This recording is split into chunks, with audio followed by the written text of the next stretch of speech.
Hi guys, it is Latanya Stanley here, your favorite local homegirl, back with another episode of Real Talk in Real Estate. And today we're going to be talking about earnest money. What is earnest money? I know as a new buyer or someone that's even been in the market for a long time, or if you've already purchased, you have heard the word earnest money, but you may not have a good understanding of what it is and how it applies to you, as well as how to protect it. And today we're going to talk about just a small little snippet of what earnest money is and how you as a buyer can make sure that you protect your earnest money in a real estate transaction. So let's jump in. Earnest money. Earnest money is what we consider in the real estate world as a good faith deposit. Regardless if you have FHA, conventional, or VA, you do have a earnest money deposit that will be negotiated in your contract. We are aware that VA has a no down payment, but with VA contracts, you do have earnest money. And so what that basically is saying is it tells the seller that you are serious and this house is important to you. So I'm going to release some funds to you to show you how serious I am. How it works is you find a home with your favorite local agent, as in myself.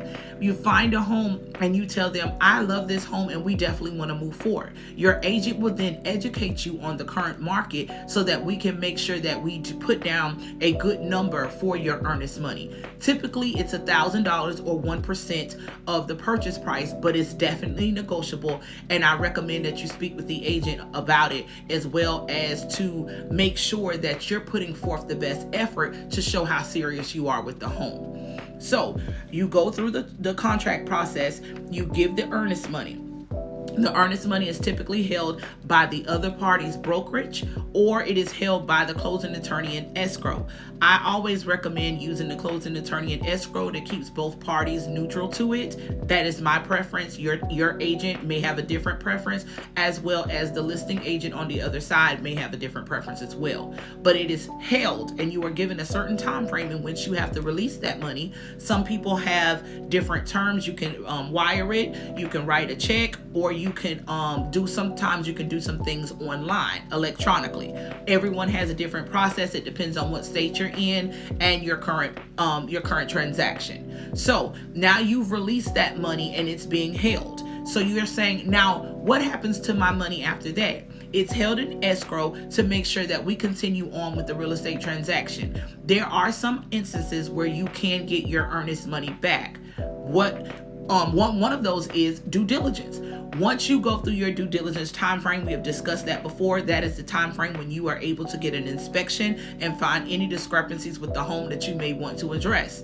During that due diligence time frame, if you determine that you are not going to move forward with the transaction, your earnest money is protected and released back to you as the buyer if we're in that time frame. So that's a very important time frame and a contingency in the real estate transaction, as well as appraisal. We've talked briefly about appraisal as well. It's when you find out the value of the home. Say, for instance, the house does not appraise correctly, and we do have the appraisal clause in there that the house has to appraise for a certain value. Say you and the other party cannot come to a meeting of the minds, your earnest money is protected as long as we have that clause. And another time that you can get it back is during the finance contingency, which is very key for a good agent, your agent, as in myself, to write down in your contract a good finance contingency and to speak and work closely with the lender to make sure you're going to be able to meet those terms. Because in that finance contingency, if you cannot get approved in that time frame, your earnest money is also protected. Anything outside of that, your earnest money is at jeopardy. So definitely earnest money is very key. It goes hand in hand in the real estate contract. If you have negotiated correctly with your agent, there's a possibility that you can get your earnest money back at the closing table in the form of a check or as in a credit to something towards your closing costs. It does go towards your closing costs, for instance, if you do not have any overage. So let me make that clear. If you do not have any overage, the balance of what you paid comes off of your closing costs. But if we've negotiated and got the seller to pay any of your closing costs, then we should be able to at least get some of that back at the table. That is always what we're aiming for and pushing for, is for you to have to pay as least as possible. So Once again, as a recap, earnest money is a good faith deposit to let the seller know, I am definitely serious about this home. Here is a deposit that I am willing to put up to show you how serious. I do have the due diligence time frame to get my inspection and to make sure that this house is going to work for me. In the event that it is not, I am protected and I'm able to get my money released back. I also have the appraisal clause to make sure that the house is going to be valued at what I offer to pay for. In the event that it comes in lower and we're not able to come to an agreement of pricing, my earnest money is protected and released back to me, as well as the last process, the finance contingency.